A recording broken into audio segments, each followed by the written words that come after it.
Asia cup শেষে আগেই দেশে ফিরেছেন বাংলাদেশের টি-20 অধিনায়ক লিটন দাস। রোববার মিরপুর ন্যাশনাল স্টেডিয়ামে বিসিবির নির্বাচনী ডামাডলের মধ্যেও তাকে ফুরফুরে মেজাজে দেখা গেল।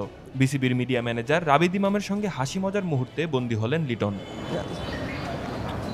সংযুক্ত আরব আমিরাতে এশিয়া কাপের পর পুরো দল আফগানিস্তান সিরিজের জন্য মরুর বুকে থেকে গেছে।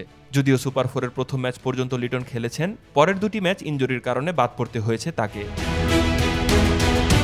সেখানে মোট 4 ম্যাচে লিটন করেছেন 119 রান।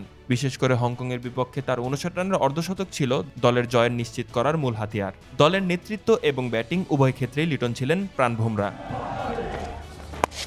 ব্যক্তিগত পারফরম্যান্স ভালো হলেও দলের ফলাফলে দুঃখ প্রকাশ করেছেন লিটন। সামাজিক যোগাযোগ মাধ্যমে টাইগার ভক্তদের কাছে ক্ষমাও চেয়েছেন। এরপরে প্রশংসায় ভাসেন এই ক্রিকেটার। টাইগার অধিনায়কের এমন প্রতিক্রিয়া অনন্য। বড় কোনো টুর্নামেন্টে দলের ব্যর্থতার জন্য এতটা খোলাখুলি দুঃখ প্রকাশ খুব কম অধিনায়কের ক্ষেত্রে দেখা গেছে।